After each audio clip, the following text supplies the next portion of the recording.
L'entraînement prend la forme d'un ballet de survivants, celui d'hommes réunis sur un terrain de football de Mekele après la guerre.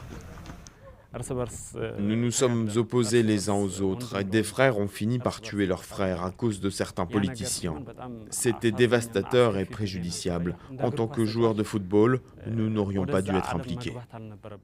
Toute la région du Tigré a été impliquée dans un conflit meurtrier entre 2020 et 2022.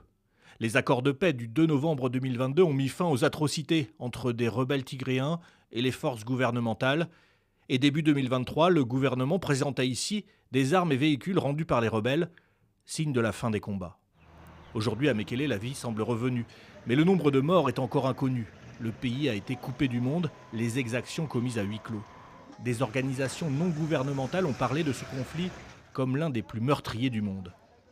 Alors le football doit aider à reprendre le cours de l'existence. Le club de Mekele a donc retrouvé le championnat d'Éthiopie. Et ce jour-là, il joue contre un club rival devant quelques supporters et avec de l'espoir.